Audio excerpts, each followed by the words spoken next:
வெளிப்படுத்தின விசேஷம் 1வது அதிகாரம். நம்ம நான் தமிழ்ல பேசுறோம், English. Okay okay. Revelation chapter 1. வெளிப்படுத்தல் 1ஆம் அதிகாரம். Let us go to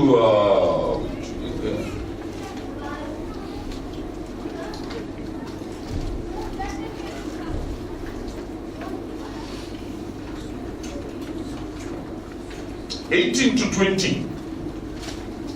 18 முதல் 20 வரை. We will finish chapter 1 today and probably touch on chapter 2 a little bit.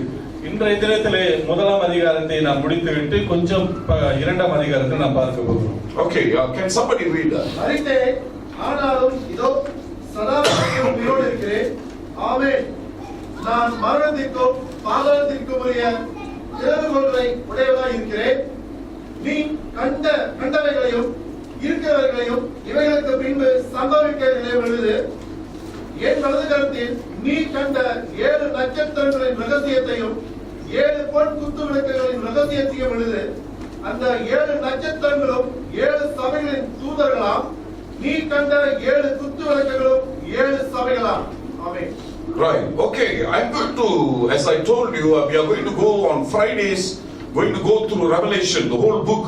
நான் சொன்னதை போல வெள்ளிக்கிழமை நாட்களிலே நாம் வெளிப்படுத்தல் விசேஷத்தை நாம் முழுமையாக பார்க்கிறோம். No, this is going to be important because we have a lot of teachings on different kinds of various kinds of teaching from the book of Revelation. இது அதிக முக்கியமாக இருக்கிறது. காரணம் வெளிப்பாட்டின் புத்தகத்தில் பலவிதமான போதனைகளை குறித்து சொல்லி இருக்கிறது. So somebody wants to make it interesting, they will stretch and they will give you meanings that are actually not there in the Bible at all. காரியங்களை சுவாரஸ்யப்படுத்துவதற்காக மிகைப்படுத்தி ஒரு சிலர் அது இன்னும் இல்லாத காரியங்களை சொல்லி சுவாரஸ்யமாக சொல்வார்கள். So if you are not aware, you will think, wow, so interesting, yes, or true, or this one or that one, you know, and you will caught up into all kinds of wrong teachings. நீங்கள் கவனமாக இராவிட்டால் உங்களுக்கு விஷயங்கள் தெரியாமல் இருந்தால் கேட்கும் பொழுது இவ்வளவு சுவாரஸ்யமாக பலவிதமான விஷயங்கள் இருக்குதா என்று சொல்லி நீங்க ஆச்சரியப்பட்டு Revelation is an interesting book and not interesting book. வெளிப்படுத்தல் விசேஷமானது, மிக சுவாரஸ்யமானது, அதே நேரத்தில் கொஞ்சம் சுவாரஸ்யம் இல்லாத புத்தகமாக இருக்கிறது. So we just stick to the scriptures. There are places that it will be very nice, very revealing to us a lot of things. எனவே இந்த புத்தகத்தில் நாம் வேதத்தை வெளிப்பாட்டின் விசேஷத்தில் உள்ள காரியங்களையும் இடங்களையும் குறித்து நாம் அப்படியாகவே வாசிக்க போகிறோம். Otherwise it is like another book of the Bible or the Old Testament that teaching us to behave properly. அல்லது மற்ற வேதாகமத்தில் உள்ள மற்ற புத்தகங்களைப் போல இல்லாமல் நாம் எப்படி இருக்க வேண்டும் என்று கற்றுக் கொடுக்கிறது. So now we have seen that God has washed us, cleansed us, raised us up to be priests and kings. நாம் பார்த்தோம், ஆண்டவர் நம்மை காப்பாற்றி நம்மை அவருடைய இரத்தத்தினால் கழுவி சுத்திகரித்து அவருடைய பிரதான ஆசாரியர்களாக ராஜாக்களுமாக நம்மை மாற்றி இருக்கிறார். From verse 10 we see that John was in the spirit and now he is going to receive revelation from heaven directly. 10ஆம் வசனம் முதல் கொண்டு நாம் பார்த்தோம், யோவான் ஆவியினாலே பிறந்தவனாகவும் இப்பொழுது ஆண்டவரிடத்திலிருந்து தரிசனங்களை பெற்றுக்கொள்கிற நாம் காணப்படுகிறார். And so let's go to verse 18 today very quickly. இப்பொழுது நாம் 18ஆம் வசனத்துக்கு சீக்கிரமாக கடந்து The verse says, I am he that liveth and was dead, and behold, I am alive forevermore, amen, and have the keys of hell and earth. மரித்தேன், ஆனாலும் இதோ சதா காலங்களிலும் உயிரோடு இருக்கிறேன். ஆமென். நான் மரணத்திற்கும் பாதாளத்திற்கும் உரிய திறவுகோல்களை உடையவனாய் இருக்கிறேன். Right. So you see, this is happening in heaven. இந்த காரியமானது பரலோகத்தில் நடக்கிறது. John is now meeting Jesus Christ. இப்பொழுது யோவானானவன் இயேசு கிறிஸ்துவை சந்திக்கிறார். So where is Jesus Christ? இயேசு கிறிஸ்து எங்கே இருக்கிறார்? Correct. யார் சொன்னா heaven? அப்பா சரி, heaven, right, okay. பரலோகத்தில் இருக்கிறார். Correct, heaven. Now if you read the Apostles' Creed, இப்போ நீங்கள் அப்போஸ்தலர்களுடைய புத்தகத்தை வாசிக்குமானால், no, the creed just now we read, you know, the creed. பிரமாணம். ஓகே. அப்போஸ்தலருடைய விசுவாச பிரமாணம். விசுவாச பிரமாணம் நம்ம இந்த அறிக்கை தாளில நம்ம வாசித்தோம். புல்லட்டின் பின்னால படிச்சோம்ல.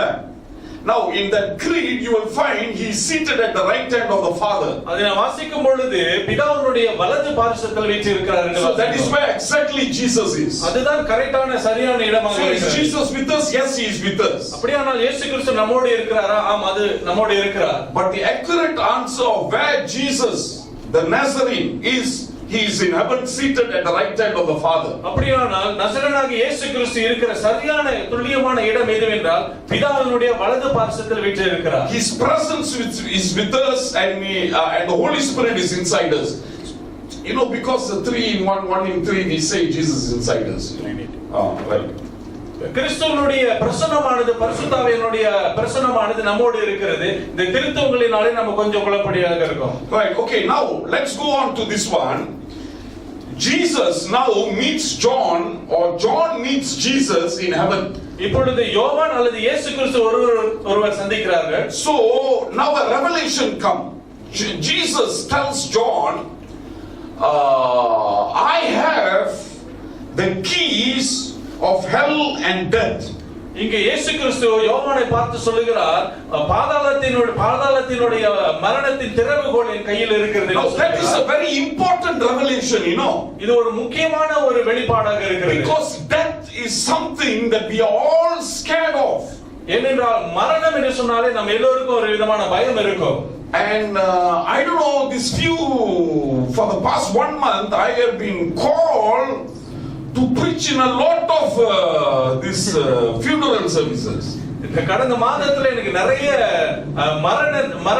மரணத்திலே பிரசங்கிக்கும்படியாக என்னை அழைப்பு. Not our church members, you know. நம்முடைய church members, those who die also, they say, I want C.Paul to preach in my death funeral and go. மத்த சபையின் விசுவாசிகள், மத்த சபைக்காரர்கள் செத்து போறதுக்கு முன்னாடி சொல்றாங்க, என்னுடைய மரணத்துல பாஸ்டர் C.Paul வந்து தான். Anyway, this death was something that the early church, I think I have always told you, that the early church celebrated death. You must never forget that. You must never forget that. These are some things that we are that cannot compute with us because we are in a different culture. ஒன்றை நாட்கள் நான் சொன்னது போல ஆதி திருச்சபையானது மரணத்தை அவர்கள் சந்தோஷத்தோட கொண்டாடினார்கள். நாம் வாழ்கிற இந்த காலத்தை போல் இல்லாதபடி பலவிதமான காரியத்தில் நாம் அழுத்தத்தில் வாழ்ந்து கொண்டிருக்கிறோம். Now see, no, generally in the early church there were of course people who were scared of death. ஆதி சபையில கூட பொதுவாக எல்லோருக்கும் மரணத்தை குறித்து பயம் இருந்தது. But the majority or the main church, the true church celebrated death. ஆனாலும் கூட பெரும்பான்மையான இந்த ஆதி விசுவாசம் உள்ள திருச்சபை மக்கள் என்ன செய்தார்கள்? மரணத்தை குறித்து சந்தோஷமாக கொண்டாடினார்கள். Because they always believed that death was simply going into the fullness of Jesus Christ. காரணம் அவங்களுடைய விசுவாச நம்பிக்கை எப்படி இருந்தது என்றால், மரணம் என்றால் மரணத்தை தாண்டி ஆண்டவருடைய பரிபூரணத்திற்குள்ளாக பிரவேசிக்கிற ஒரு கதவாக எண்ணினார்கள். For example, they had this letter, you know, this revelation was a letter written to churches, and the early church had this letter. அப்படி இருக்கும் பொழுது இந்த வெளிப்பாட்டின் விசேஷமான ஒரு கடிதம் அவருடைய கைகளில் இருந்தது. Right, like for example, John tells the people, hey, I met him in heaven, I saw him there. யோவான் மற்ற விசுவாசிகளுக்கு சொல்கிறார், நான் பரலோகத்துல இயேசுவை சந்திச்சேன் என்று சந்தோஷத்தோட. Nobody can doubt the testimony of John. யோவானுடைய இந்த சாட்சியை யாருமே மறுதலிக்க முடியாது. Everyone knew that John was one of the closest disciple to Jesus. எல்லாருக்கும் தெரியும் யோவான் சீஷனா இருந்த காலத்துல இயேசுவோடு அதிக நெருக்கமாக இருந்த ஒருவனாக இருந்தார். The one that was the most closest or knew the heart of Christ, who was bold enough to sleep on the breast of Christ, was this John fellow. இந்த யோவானானவன் எப்படிப்பட்டவன் என்றால் இயேசுவுடைய மார்பிலே சாய்ந்து படுத்து தூங்கக்கூடிய ஒரு அளவுக்கு அவனுக்கு இயேசு மேல உரிமையும் நெருக்கமும் உள்ளவனாக இருந்தான். Even from the cross, Jesus called John by name from the cross, the only disciple to be addressed by Christ from the cross. சிலுவையிலே தொங்கும் பொழுது கூட இயேசு கிறிஸ்து அழைத்த ஒரே ஒரு சீஷன் யார் என்றால் அது யோவானாக தான் இருந்தார். Everybody knew about John.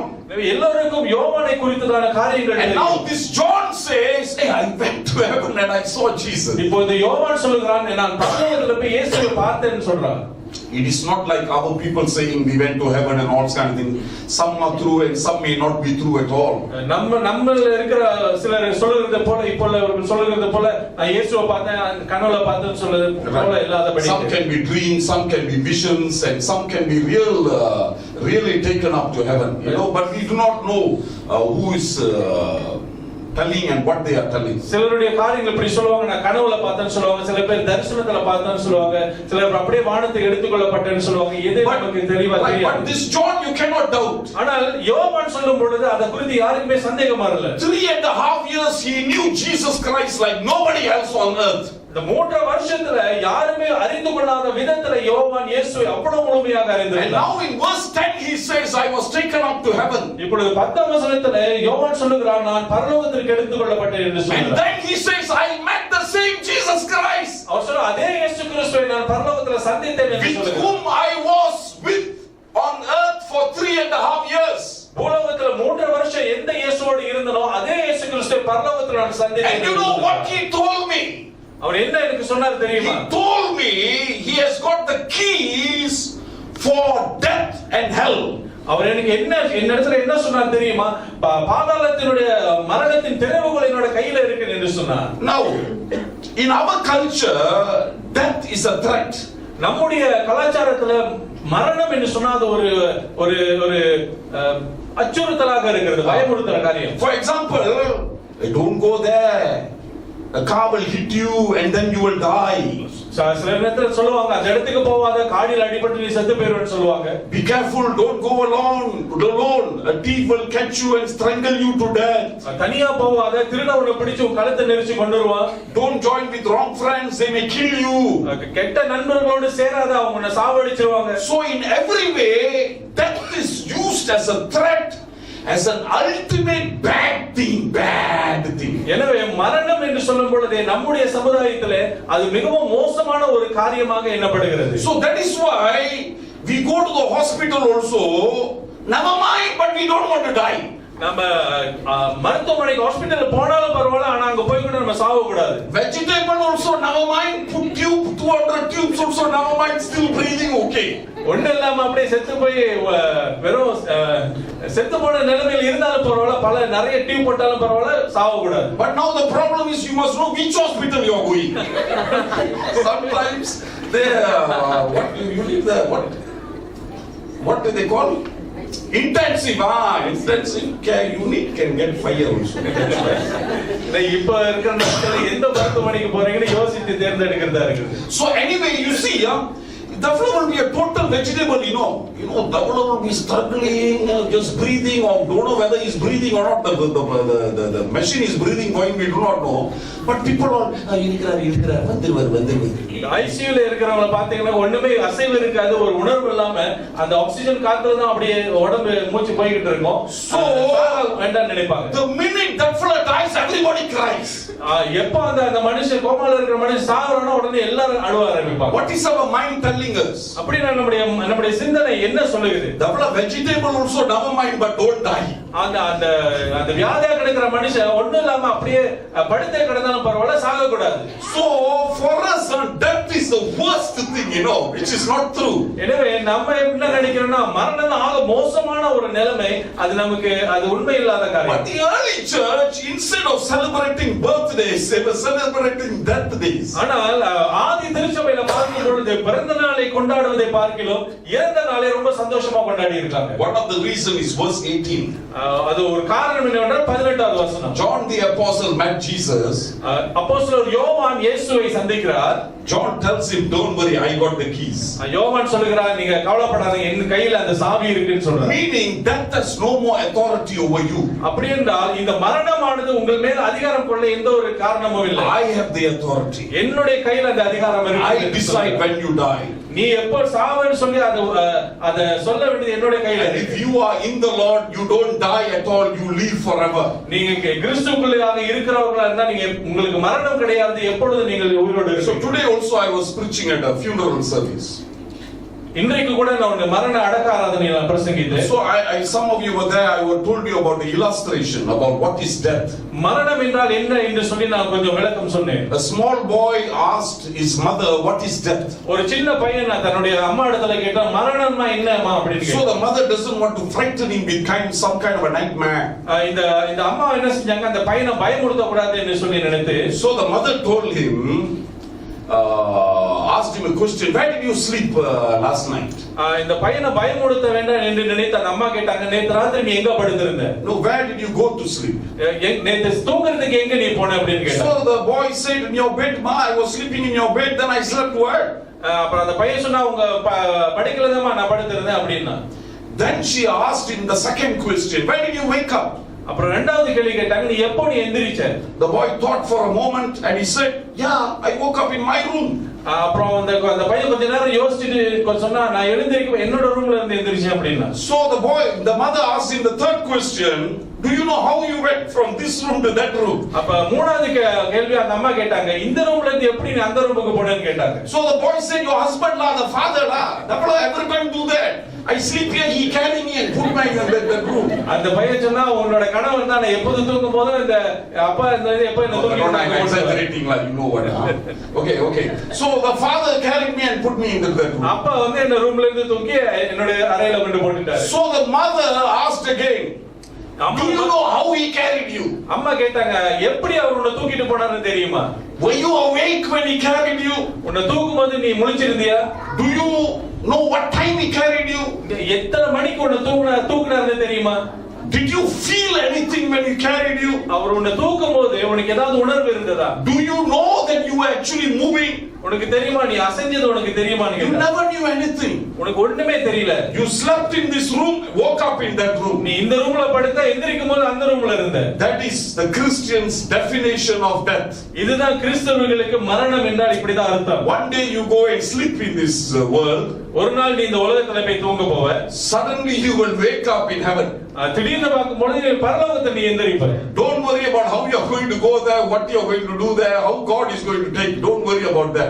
எப்படி நீ போற, ஆண்டவர் எப்படி கொண்டு போறன்ற கவலையே உனக்கு வேண்டாம். Death is like a sleep. When you believe in the Lord Jesus Christ, you sleep. மரணமானது கிறிஸ்துவுக்குள்ளாக நித்திரைக்குள் போவதை போல. That's the same word that Paul uses in 1 Thessalonians 4:13. You sleep.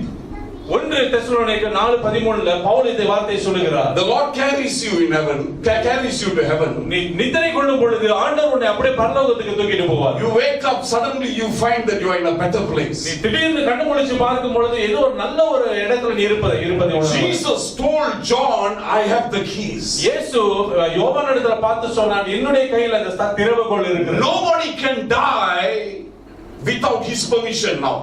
அவருடைய அனுமதி இல்லாமல் யாருமே இப்பொழுது மரிக்க முடியாது. And you cannot live long without his permission. அவருடைய அனுமதி இல்லாமல் நாம் யாருமே நீண்ட நாட்களுக்கு வாழ முடியாது. Jesus is in total control. இயேசு முற்றிலுமாக The Bible says he has numbered our days. வேதம் சொல்லுகிறது அவர் நம்முடைய ஆயுசு நாட்களை குறித்து வைத்திருக்கிறார். So it's good to remember all this. எனவே விதமான காரியங்களை நாம் அறிந்து வைத்திருக்கிறது நல்லது. Vitamins, minerals, soup doesn't determine how long we live. நாம் சாப்பிடுற இந்த வைட்டமின் சூப் எல்லாம் நாம் எவ்வளவு நாள் வாழ போறோம்ங்கறத நிர்ணயிக்க முடியாது. Or India's roads doesn't determine how long we live. India's road. இந்தியாவுல உள்ள சாலைகள் எல்லாம் நம்ம எவ்வளவு நாள் உயிர் வாழ்வதை நிர்ணயிக்க முடியாது. Our life have been planned. He put us in Malaysia, he put some in India and some in Zimbabwe. Zimbabwe, it seems the lifespan is about 35 years old. ஆண்டவர் திட்டமிட்டு சிலரை மலேசியாவிலும் இந்தியாவிலும் ஜிம்பாப்வேல வைக்கிறார். ஜிம்பாப்வேல கேள்விப்படுகிறோம் மொத்த ஆயுசு நாளே 35 வருஷத்துக்கு தான். But somehow if we are in the Lord, wherever we are, we complete our life. ஆனால் எது எப்படியாக இருந்தாலும் ஆண்டவருக்குள்ளாக நாம் இருக்கும் பொழுது நம்முடைய ஆயுசு நாட்களை அவர் பூரணமாக்குகிறார். Whether it's 35, whether it's 70, whether it's 150, don't worry about that. 35 70 அல்லது 100 ஏதாவது வயசாக இருந்தால் அதை குறித்து கவலை வேண்டாம். God gives us a complete life that he has determined to give it to us. நமக்கு எப்படிப்பட்ட வாழ்க்கை எந்த ஆயுசில் அவர் கொடுக்கணும் என்று தீர்மானித்தாரோ அதை முழுமையாக ஆண்டவர் நிறைவேற்றுவார். You know, there was a lady by the name of Sarah Winchester. Sarah Winchester என்ற ஒரு பெண்மணி இருந்தார். If you have read some of you in the English speaking, you will know the Winchester rifle. The Winchester rifle, அதாவது இந்த நீட்டு துப்பாக்கி போல. So the husband was the one who discovered that rifle. You know, he was the one who made it. அந்த சாராளுடைய கணவன் தான் அந்த rifle என்ற அந்த ஒரு நீட்டு துப்பாக்கியை கண்டுபிடித்தார். But these were very bad people. ஆனா இவர்கள் எல்லாம் மிக மோசமான ஆட்கள். Chester was a spiritist. You know, she believes in spirits and she lived a life depending on all kinds of spirits, charms and amulets. இந்த சாராவான மிக மோசமான ஒரு பெண்மணி, பலவிதமான உலகத்தில் உள்ள ஆவிகளை எல்லாம் நம்பி வாழ்கிற ஒரு பெண்மணியாக இருந்தார். After the death of her husband, she moved to California. தன்னுடைய கணவன் இறந்த பிறகு இந்த சாரா என்ன செய்தா, கலிபோர்னியா என்ற இடத்திற்கு போனார். And that she looked for this spiritist, some kind of a witch. அந்த கலிபோர்னியா இடத்திற்கு போய் இந்த மந்திரங்கள் பில்லி சூனியம் செய்கிற ஆவிகளை நம்புகிற வணங்குகிற ஆட்களை தேடி அவள் போனார். So this witch, a medium, told her, if you want to live long, you got to build a house, but you must not complete it. The minute you complete the house, you will die. இந்த இப்படிப்பட்ட ஆவிகளை வைத்து பூஜை செய்து வணங்குகிற ஆட்களை சந்திக்கும் பொழுது, அதிக நாட்களாக நீ உயிர் வாழணும்னாக்கா ஒரு வீட்டை கட்டு, ஆனா அதை செய்து கட்டி முடிக்க கூடாது. எப்படி கட்டி முடிக்கிற நீ உன்னோட உயிர் போயிடும் சொன்னார். This was about 1920. இது ஏறக்குறைய 1920 ஆண்டுல நடந்த ஒரு. So she went and bought a mansion that had 17 rooms. எனவே அவள் போய் என்ன செய்தா, ஒரு பெரிய ஒரு மாளிகையை வாங்கி அதுல 17 அறைகள் இருந்தது. And the mansion was $5 million US dollars. அந்த மாளிகையானது 15 கோடி வெள்ளி பெறுமானம் உள்ளது. Now you must understand that those days one laborer was paid 50 US cents. அந்த நாட்களிலே ஒரு நாளைக்கு அந்த நாட்கள் வேலைக்கு ஆட்களுக்கு 50 காசு US டாலர் தான் அவங்க கொடுப்பாங்க. 5 million was a very big money. 5 கோடி என்று சொல்லும் பொழுது ஒரு பெரிய ஒரு தொகை. Most of the money came from making the gun, the Winchester. அவங்களுக்கு கிடைத்த அந்த வருமானம் எல்லாம் தன்னுடைய கணவன் செய்த அந்த ரைஃபிள் என்று சொல்லக்கூடிய அந்த நீட்டு கைத்துப்பாக்கியின் மூலமா வந்தது. So the medium or the witch told her, you must build the house but never stop building. You must keep on building. The minute you stop building, you will die. அந்த மந்திரம் செய்கிற அந்த ஒரு பெண்மணி அவர் இடத்துல சொன்ன காரியம், நீ இந்த வீட்டை வாங்கி அதை கட்டிக்கொண்டே இருக்க வேண்டும். நீ எப்படி அதை கட்டி முடிக்கிறியோ அல்லது நிப்பாட்டுறியோ நீ செத்து போயிடுவேன்னு சொன்னார். Statistics. I will tell you, share with you some statistics. So she built the mansion. எனவே இந்த சாராள் என்ன செய்தா, அந்த மாளிகையை கட்ட ஆரம்பித்தார். When she bought the house had 17 rooms.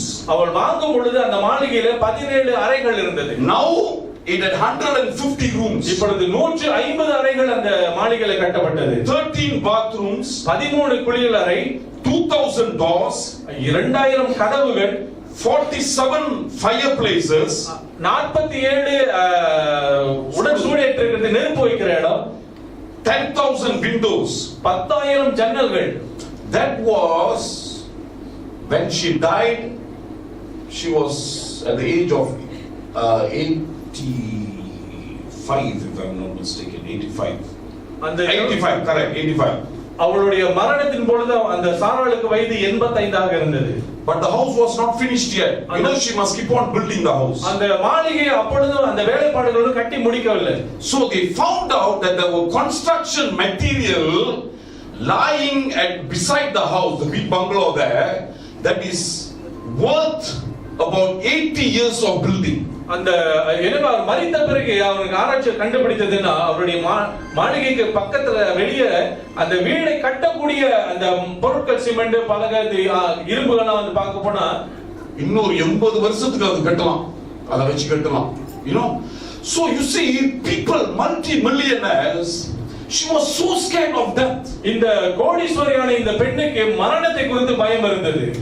And when you are a Christian, we come to a different viewpoint altogether. நாம் கிறிஸ்தவர்களாய் இருக்கிற நாம் ஒரு வித்தியாசமான கோணத்தை நாம் எதிர்பார்க்க வேண்டும். And this is simply not a changing of mind, but a conviction of the heart that is actually more stronger than any fact. நாம் நம்முடைய சிந்தனைகளை மாற்றுவதை பார்க்கிறோம். நமது இருதயத்திலே நாம் அதை குறித்து புரிந்து கொண்டு அதை நாம் அறிக்கை செய்யும் பொழுது அந்த அறிக்கையானது உறுதியாக இருக்கும். Donald Gray Barnhouse was a pastor. Donald Grey Barnhouse என்பவர் ஒரு ஊழியக்காரர். A very good pastor in America who lived during this time. இந்த 1920ஆம் நூற்றாண்டு காலத்துல அவர் வாழ்ந்த ஒரு போதகராக இருந்தார். His wife died. அவருடைய மனைவி இறந்து போனார். He was driving a car. ஒரு காரை அவர் ஓட்டி கொண்டு போயிருந்தார். He had his children in the car.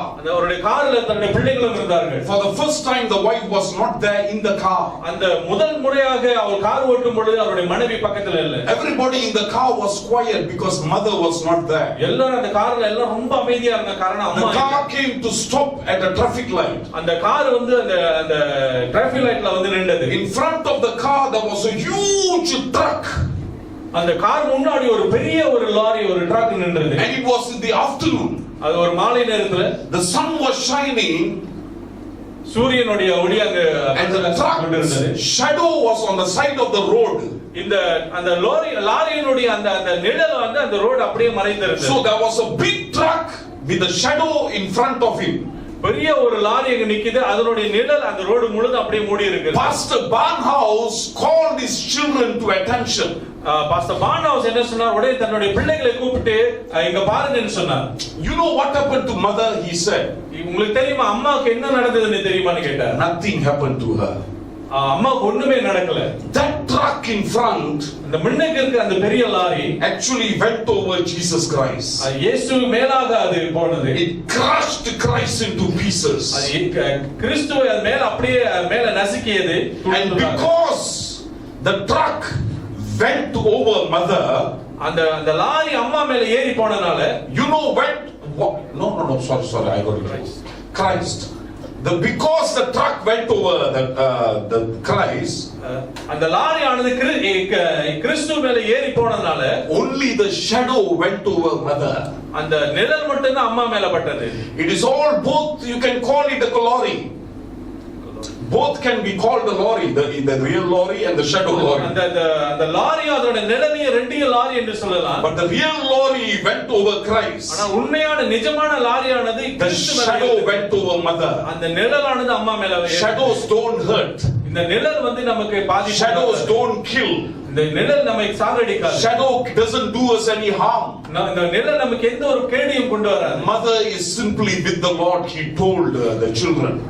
அம்மா இப்பொழுது ஆண்டவரோடு கிறிஸ்துவோடு இருக்காருன்னு தன்னுடைய பிள்ளைகள். He saw the difference between how Winchester handled death and Pastor Gray Barnhouse handled death. நான் பார்த்தோம் இந்த சாரா வின்செஸ்டர் எப்படி மரணத்தை கையாண்டால், இந்த ஊழியக்காரன் மரணத்தை குறித்து எப்படி கையாண்டார். One was simply so scared of death.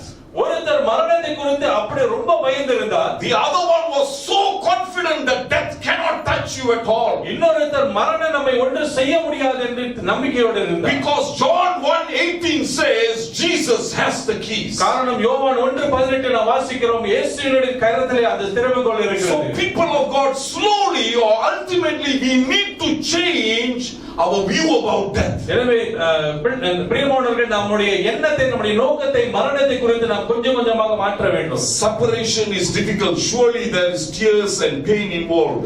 பிரிவினை வரும் பொழுது நிச்சயமாக நமக்கு வேதனையாகும், கண்ணீரோடு நாம் அதை மேற்கொள்ள வேண்டும். Never ever think for a moment that death is a hopeless situation. It is not. ஆனா எந்த ஒரு சமயத்திலும் மரணமானது நமக்கு நம்பிக்கை தராது என்று நாம் எப்பொழுதுமே நினைக்க கூடாது. I want to go to the second point of the first chapter. இரண்டாவது காரியம், verse 20. 20வது வசனம். The mystery of 7 stars which thou sawest in my right hand, and the 7 golden lamps candlesticks. The 7 stars are the angels of the 7 churches, and the 7 candlesticks which thou saw are the 7 churches.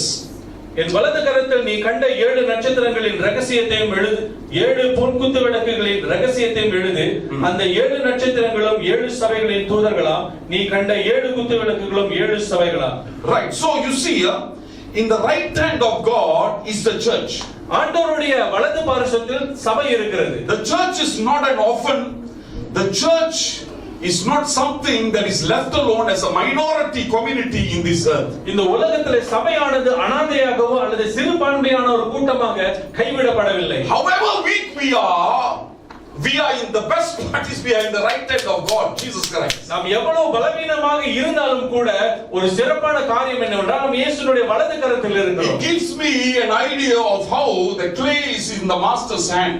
எனக்கு ஒரு சிந்தனை வருகிறது, இந்த குயவனுடைய கையில் இருக்கிற களிமண் எனக்கு ஞாபகத்துக்கு வருகிறது. Nobody can snatch it from the master's hand. அந்த எஜமானுடைய மாஸ்டருடைய கையில் இருந்து அந்த களிமண்ணை யாரும் பறிக்க முடியாது. Either can it be thrown away as useless from the master's hand. அந்த எஜமானுடைய கையில் இருந்து இது ஒண்ணுக்கு பிரயோஜனம் இல்லை என்று தூக்கி வீசப்படும். However you may be, you can be assured that the Lord will do something out of you. நீங்கள் எது எப்படியாக இருந்தாலும் நீங்கள் நம்பிக்கை கொள்ள வேண்டிய காரியம் என்னவென்றால் எஜமானாகிய ஆண்டவர் நம்மை கொண்டு ஏதாவது ஒன்று செய்வார். Every time we have a very negative view of the church.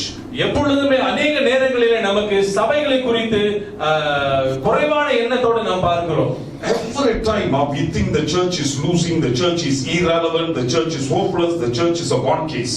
எப்பொழுதும் அநேக நேரங்களிலே சபையினால் முடியாது, சபை தோற்று போனது, சபை இது செய்யாது என்று சொல்லி நாம் பார்க்கிறோம். No, I never meant to read this to you, but this is my Bible.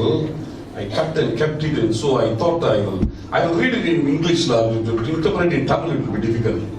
ஆனா இது ஆங்கிலத்துல படிச்சிடுறேன். இது onward Christian soldiers தெரியுமா? யுத்தம் செய்வோம் போரும் தெய்வ வீரரே அப்படியா? தெரியாதா? அதான் நல்ல பாட்டெல்லாம் படிக்க மாட்டோமே. இப்ப படிக்கிறதெல்லாம் பாட்டா படிக்கிறோம். சரி பரவாயில்ல, ஓகே. சரி, அந்த பாட்டை ஒருத்தர் வேற மாதிரி எழுதி இருக்கிறாரு. onward Christian soldiers. Backward Christian soldiers fleeing from the flight. இப்ப உள்ள திருச்சபையை குறித்து எழுதுகிறார். He writes about the present day church and it's in English. I'll read it and very quickly because it takes too much of time. Backward Christian soldiers fleeing from the flight with the cross of Jesus nearly out of sight. Christ, our rightful master, stands against the foe, enemy. Onward into battle we seem afraid to go. Backward Christian soldiers fleeing from the flight with the cross of Jesus nearly out of sight. That is the chorus. Like a mighty tortoise moves the church of God. நம்ம ஆம மாதிரி நவருறோமா இந்த பாட்டு சொல்றா. Brothers, we are treading where we have often trod. போன பாதையிலே தான் படிச்சிட்டு இருக்கோம். அதேதான். We are much divided, many bodies we. அதிகமாக பிரியப்பட்டு நிறைய சரீரமாக இருக்கிறோம். Having different doctrines but not much charity. Crowns and thrones may perish, kingdoms rise and wane, but the cross of Jesus hidden doth remain. Gates of hell shall never against the church prevail. We have Christ's own promise, but we think it will fail. Sit here then, ye people, join our sleeping throng. Blend with ours your voices in a feeble song. Blessings, ease and comfort ask from Christ the King. But with our modern thinking, we will never do a thing.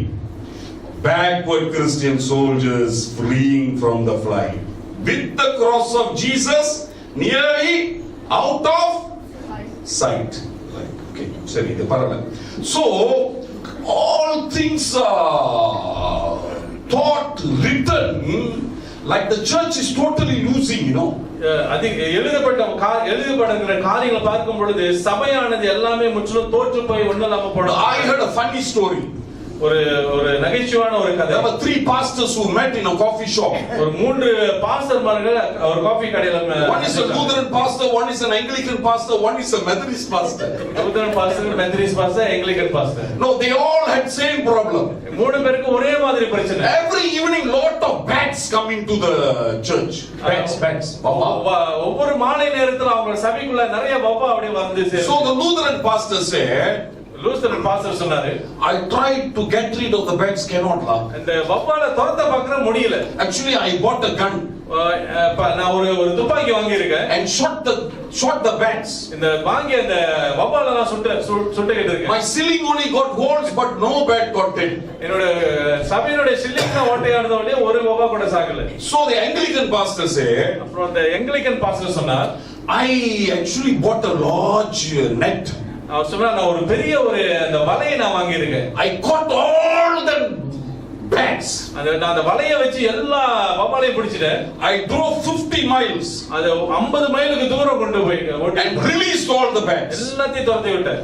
Before I came back to the church, the bat has already come back to the church. ஆனா நான் திரும்ப வரதுக்குள்ள அந்த வவ்வால்லாம் வந்து சேர்ந்துருச்சு பாருங்க. Now the Methodist pastor said, இப்போ Methodist pastor சொன்னார், I got rid of all the bats. அவர் சொன்னார் நான் எல்லா வவ்வாலையும் துரத்திட்டேன். You know, the Methodist pastor is very round. So he said, I am round, circle. Methodist pastor அப்படியே ரவுண்டா இருக்காரு பெருசா. I went to the tailor cannot even measure. He sent me back. He said, no measuring tape. Tailor கடைக்கு போனா கூட அந்த டைலர்காரர் சொல்றான் அளக்கிறதுக்கு அந்த டேப் 10ல வீட்டுக்கு அனுப்பி. I need raffia string to measure. You know all that problem. Plastic கயிறு எடுத்துட்டு வந்து சுத்தி அத அளவு எடுக்க வேண்டியதா இருக்கு. This is only for us. இங்க மட்டும் தான், வெளிய போய் பேசாதீங்க. Now so the Methodist pastor said, I took a chair and sat down. அவர் சொன்னார் மெத்தடிஸ்ட் பாஸ்டர் சொன்னா ஒரு நாற்காலி எடுத்து நான் போட்டு உட்கார்ந்துட்டேன். I called all the bats for a Methodist conference. Methodist கான்ஃபரன்ஸ்க்கு வாங்கன்னு கூப்பிட்டேன். And then I spoke to them about baptism. நான் அந்த வவ்வால்கிட்ட எல்லாம் அந்த ஞானஸ்நானத்தை குறித்து பேசினேன். They all accepted Christ. எல்லாரும் இயேசுவை ஏற்றுக்கிட்டாங்க. So I baptized them. எல்லாத்தையும் ஞானஸ்நானம் கொடுத்தேன். And then I added them into church membership. சபையில் அங்கத்தினர்களாக நான் பதிவு செய்தேன். I preached to them for 45 minutes. 45 நிமிஷம் அவங்களுக்கு நான் பிரசங்கம் That was the last time that bats came to my church. After that, no more bats. கடைசி தடவை அந்த வவ்வால் வந்துச்சு. அது பிறகு சபை பக்கமே தலையை காணோம். So anyway, okay, what I was trying to say is don't think too much anyway. ரொம்ப யோசிக்க வேண்டாம். Right. I was trying to say this kind of stories give a very bad impression about the church. என்ன சொல்ல வரேன்னா இந்த மாதிரியான கதைகள் சபையை குறித்து தப்பான எண்ணங்களை உருவாக்குகிறது. Baptize a fellow, you preach and that fellow will never come back to church anymore. ஞானஸ்நானம் கொடுத்து அவனுக்கு பிரசங்கம் பண்ணா அடுத்த நிமிஷம் அடுத்த நாள்ல இருந்து சபை. But that is not the truth. ஆனால் அது உண்மை கிடையாது. The truth is Jesus holds the church in his hand. உண்மை என்னவென்றால் இயேசு கிறிஸ்து தன்னுடைய சபையை தன்னுடைய வலது கரத்துல வைத்திருக்கிறார். And when something is in the hands of God, however weak it is, he will not lose it. அவருடைய கையில இருக்கிற அந்த சபையானது எவ்வளவு பலவீனமாக இருந்தாலும் கூட அதை அவர் ஒருபோதும் கைவிட மாட்டார். That is why the Calvinists always believed this, once saved always saved. அதனால தான் கல்வாரி சபையில இப்படி Calvinists ஒரு போதனை, ஒரு 16வது நூற்றாண்டுல வந்த போதனை, 16ஆம் நூற்றாண்டில் வந்த ஒரு போதனை, ஒரு தடவை நீங்க ரட்சிக்கப்பட்டீங்கன்னா காலப்புற நீங்க ரட்சிக்கப்பட்டீங்கன்னு சொல்லுவாங்க. That is actually based on the scriptures. Don't think it's a cultic belief. It's based on the scriptures. இது வேதத்தின் அடிப்படையில் உள்ள காரியம். நீ ஒரு தடவை ரட்சிக்கப்பட்டீங்கன்னா நீங்க கடைசி வரை ரட்சிக்கப்பட்டவங்களா இருப்பீங்க. Just made the teaching clear, that's all. அது இது எதுக்கு கொண்டு சொல்றேன்னாக்க நம்ம இந்த போதனையை நம்ம தெளிவுபடுத்தணும். Now why did they emphasize that once saved you are always saved? ஏன் அதை அவங்க ரொம்ப அதிகமா துரிதப்படுத்துறாங்க? ஒரு வாட்டி ரட்சிக்கப்பட்டவங்க கடைசி வரை ரட்சிக்கப்பட்டவங்க. Simply because once you are in the hands of God, you are no more responsible, but God is responsible. அது காரணம் என்னவென்றால் ஒரு தடவை நீங்க ஆண்டு ரட்சிக்கப்பட்ட ஆண்டவர் கைக்குள்ள வந்துட்டீங்கன்னா இனி அவர்தான் உங்களுக்கு பொறுப்பா இருப்பார். And when you are in his hands you can never get lost. நீங்க அவருடைய கரத்துக்குள்ள இருக்கும் பொழுது நீங்க ஒருபோதும் நீங்க காணாம போக மாட்டீங்க. Sometimes it looks like we are straying away. சில சமயங்களில் நம்ம அவருடைய கையை விட்டு வெளியே நம்ம சுற்றி போறது போல இருக்கு. But nobody can pluck you from the hands of God, even your own self. ஆனாலும் நீங்கள் சுயமாக முயற்சி செய்தா கூட ஆண்டவருடைய கரத்திலிருந்து நீங்க உங்களை பிடுங்கிக் கொள்ள முடியாது. So these are the revelation that John brought from heaven to the church on the earth. இந்த விதமான தரிசனத்தை தான் யோவான் பரலோகத்திலிருந்து சபைகளுக்கு கொண்டு வந்தார். He has the keys of your life. உங்களுடைய ஜீவனுடைய திறவுகோல் அவருடைய கையில் இருக்கிறது. Secondly, you are in his hands. இரண்டாவது நீங்கள் அவருடைய கைக்குள்ளாக இருக்கீங்க. To a persecuting church, this was of great comfort. இந்த உபத்திரவத்திற்குள் போய் கொண்டிருந்த சபைகளுக்கு இந்த தரிசனமானது ஒரு பெரிய உற்சாகமாக வந்தது. This gave them the strength and the motivation to further live for Christ. இந்த தரிசனமானது இந்த சபைகள் இன்னும் தொடர்ந்து உற்சாகத்துடன் செயல்பட. Nobody determines my life and death except Jesus Christ. என்னுடைய வாழ்வையும் மரணத்தையும் நிர்ணயிக்கிறது இயேசு கிறிஸ்துவை தவிர வேறு யாரும் இல்லை. Because God is good, when he gives me life or when he gives me death, it is always for the good. அவர் நல்லவராக இருக்கிறபடியால் அவர் எனக்கு வாழ்வளித்தாலும் எனக்கு மரணத்தை கொடுத்தாலும் அது என்றைக்கு நல்லதாக இருக்கும். Jesus has the key. இயேசுவுடைய கரத்தில் இந்த சாவி இருக்கிறது. Secondly, as long as the church is on this earth, இரண்டாவதாக இந்த உலகத்துல சபை இருக்கிற வரைக்கும், that is you and me, அது நீங்களும் நானும், we are in the hands of God. நாம் எப்பொழுதும் ஆண்டவருடைய கரத்துல இருக்கிறோம். And no devil is bold enough to touch you and me because we are in his hands. நாம் ஆண்டவருடைய கரத்துல இருக்கிறபடியால் பிசாசானவன் நம்மை தொடுவதற்கு அவனுக்கு அதிகாரமோ தைரியமோ கிடையாது. Our strength, our holiness, our capability. இது நம்முடைய பரிசுத்தமோ நம்முடைய பலத்தினாலோ அல்ல. It is where we are, our position. நாம் எங்க இருக்கிறோம், நம்ம இருக்கிற அந்த இடமானது. And our position is we are in the Lord's hand. நாம் இருக்கிற இடமானது ஆண்டவருடைய கரத்துல இருக்கிறோம். So don't give up hope. எனவே நம்பிக்கை இழக்க வேண்டாம். We are in the Lord's hand. நாம் ஆண்டவருடைய கரத்திற்குள்ளாக இருக்கிறோம். I don't have much time, but let me finish with this small illustration. We'll go to chapter 2 next week. அடுத்த வாரம் 2ஆம் அதிகாரம் பார்ப்போம். 1889. 1889. Alexander Gustav Eiffel. Alexander Gustav என்ற ஒரு மனுஷன் இருந்தார். பிரான்ஸ்ல. It was an international exposition. அகில உலக கண்காட்சி அகில உலக கண்காட்சி எக்ஸ்போசிஷன் வெளிப்பாடு கொண்டாட்டமா என்ன சொல்ல எக்ஸ்போசிஷன் எல்லாம் உலகம் எல்லாம் வந்து பார்க்கிறதுக்கு அகில உலக கண்காட்சி மையம் அப்படி விட்டுருவோம். ஓகே, மையம். So everybody came to France. நிறைய ஜனங்கள் அந்த பிரான்சுக்கு வராங்க. There were so many things to see. அங்க நிறைய காரியங்கள் காட்சிக்கு வைக்கப்பட்டிருக்கிறது. Buildings, automobiles and so many new things. Dresses, fashion, shoes. கட்டிடங்கள், வாகனங்கள் அல்லது ஃபேஷன் துணிமணிகள் இப்படின்னு பல விதமான காரியங்கள் அந்த நாட்டில் அந்த பட்டணத்தில் தெருவில் வைக்கப்பட்டது. This Alexander Eiffel, இந்த Alexander ஐஃபல் என்கிறவர் built a huge tower of iron. அந்த இரும்பினால ஒரு பெரிய ஒரு உயரமான கட்டிடத்தை கட்டியிருந்தார். It was in Paris and it was a tall tower without any meaning. இந்த கட்டிடமானது அந்த பாரிஸ் நகரத்தில் அதிக உயரமாக இருந்தது, எந்த ஒரு அர்த்தமும் இல்லாமல் இருந்தது. There was no reason for it. It was simply an architecture of iron. அது எந்த ஒரு நோக்கத்துக்காகவோ காரணத்துக்காக கட்டப்படாமல் சும்மா அப்படி ஒரு இன்ஜினியர் கட்டினது போல அப்படி கட்டி வச்சிருந்தார். People came to the exposition. அந்த பொருள் கண்காட்சி சாலைக்கு ஜனங்கள் was not a great attraction. அதை பார்க்கும்போது அப்படியே ஒன்றும் பெரிய ஒரு கவர்ச்சியா எதுவும் தெரியல. Most of them just walked by.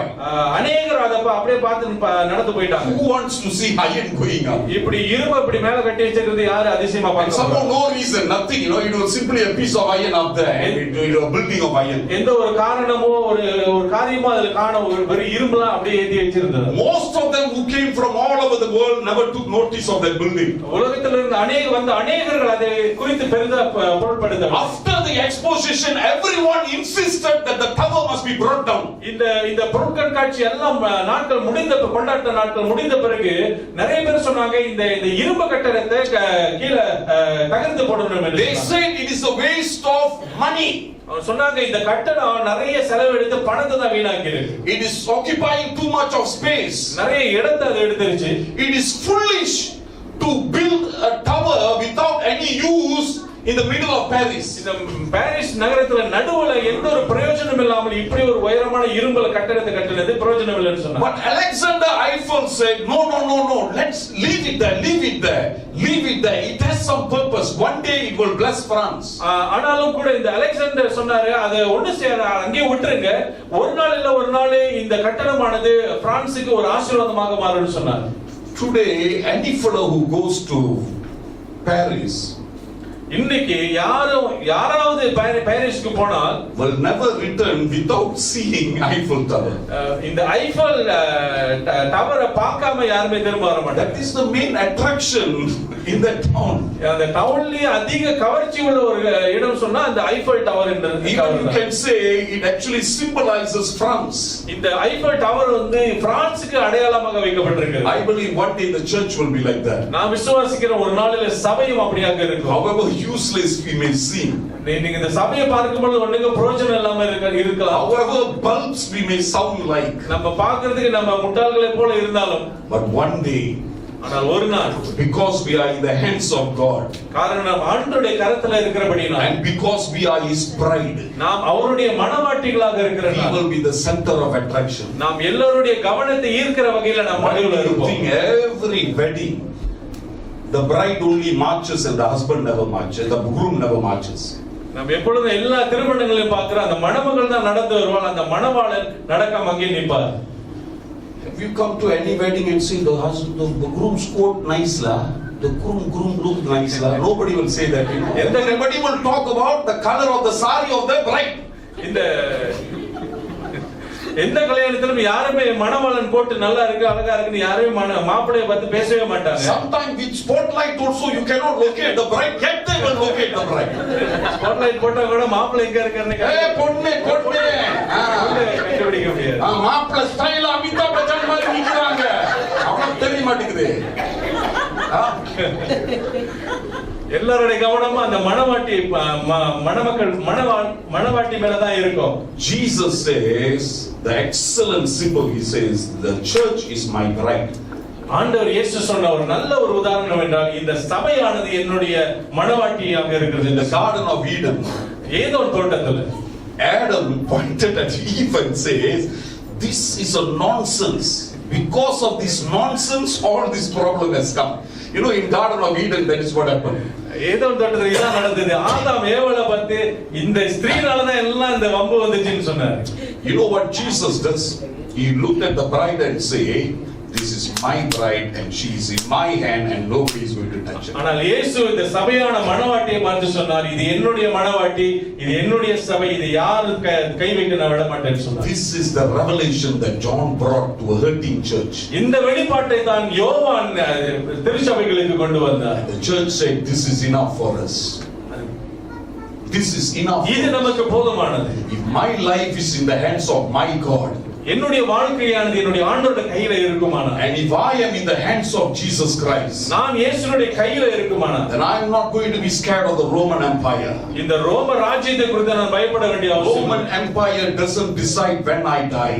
இந்த ரோம ராஜ்யம் நான் எப்ப சாகணும் என்று அது தீர்மானிக்க முடியாது. It's only Jesus who decides. இயேசு மாத்திரம் தான் நான் என்னுடைய உயிரை எப்ப போட தீர்மானிக்க Jesus, முடியும். the church knew to be a very, very good Jesus. அப்படிப்பட்ட இயேசு கிறிஸ்துவானது திருச்சபைக்கு மிக நல்லவராக இருப்பார். நல்லவர் என்று அவர்களுக்கு தெரியும். Let's stand. நாம் எழுதுவோம். Thank you Jesus. அப்படியே கண்களை மூடி Father, we thank you. பிதாவே, இந்த வெளிப்பாடு புத்தகத்தில் 11வது அதிகாரத்தை நாங்கள் முடிச்சிருக்கிறோம் சுவாமி. Father, we have completed meditating on the first chapter of Revelations. And thank you, Lord, because you took John and then you revealed to him, O Master, a credible witness. You told him that I have the keys of death and hell. மரணத்தின் சாவியையும் பாதாளத்தின் சாவியையும் என் கையில் வைத்திருக்கிறேன் என்று யோவானுக்கு சொன்னீர் சுவாமி. வேற ஒருவர் சொல்லியிருந்தால் எங்களுக்கு கஷ்டமாக இருந்திருக்கும் ஆண்டவரே. ஆனால் யோவான் ஆண்டவரே, உம்முடைய மார்பினிலே சாய்ந்தவர், நீர் அதிகமான நேசித்த உம்முடைய சீஷன் பிதாவே, அவருக்கு இந்த வெளிப்பாடை தந்ததுக்காக நன்றி சுவாமி. எங்களுடைய வாழ்க்கை உம்முடைய கரத்தில் இருக்கிறது சுவாமி. எங்களுக்கு யாரும் முற்றுப்புள்ளி வைக்க முடியாது பிதாவே. நீர் மட்டுமே சுவாமி எங்களுடைய வாழ்க்கையை நிதானிக்கிறவராக இருக்கிறீர்கள். இரண்டாவதாக ஆண்டவரே, நாங்கள் உம்முடைய கரத்தில் இருக்கிறோம் சுவாமி. We are so weak, oh Lord. We feel so funny, Father. இது ஆச்சரியமாக இருக்கிறது சுவாமி. எவ்வளவோ பலவீனங்கள் இருக்கிறது, குறைகள் இருக்கிறது. ஆனால் எங்களை பார்த்து நீர் மணவாட்டி என்று சொல்லுகிறீரே, அது ஆச்சரியமாக இருக்கிறது சுவாமி. When the whole world might reject us, but you have called us to be your bride. இந்த உலகமே எங்களை உதாசனம் பண்ணுகிற வேளையில கூட ஆண்டவரே, எங்களை மணவாட்டி என்று பலவீனம் உள்ள, கரை உள்ள, குறை உள்ள எங்களை தேர்ந்தெடுத்து எங்களை அலங்கரித்து உம்முடைய இரத்தத்தினால் சுத்திகரித்து சுவாமி எங்களை தகுதிப்படுத்துகிறீர். Father, you picked us up, oh Father, who are so weak. We have so much of wrinkles in our lives, oh Father. Yet, oh Lord, you cleansed us by your blood. You glorified us, oh Father, and you called us your bride. We thank you and we praise you, Lord. ஆண்டவரே, எங்கள் அனைவரையும் ஆசீர்வதியும் சுவாமி. Bless every one of us. Bless every single one of us, oh Father. Help us to live with strong motivation, oh Master, that we are in your hands and you are totally responsible for us and nothing else and no one else, oh Lord. We நீர் மட்டுமே எங்களுக்கு பொறுப்பு, வேற எதுவும் கிடையாது என்ற தைரியத்தோடு பலத்தோடு நாங்கள் வாழ நீர் கிருபை செய்யும். எங்களை ஒப்புக் கொடுக்கிறோம், எங்கள் பிள்ளைகளை ஒப்புக் கொடுக்கிறோம், உற்றார் உறவினர்கள் பெற்றோர்களை ஒப்புக் கொடுக்கிறோம், எங்கள் யாரை வரையும் ஒப்புக் கொடுக்கிறோம் சுவாமி. We commit every one of us, our children, our grandchildren, our relatives, our friends into your hands, O Father. We want to be in your hands, O Lord, and help us always, O Father, to be there. We thank you and we praise you. We ஸ்தோத்திரிக்கிறோம், நன்றி செலுத்துகிறோம். இயேசுவின் நாமத்தில் ஜெபிக்கிறோம் நல்ல பிதாவே. ஆமென்.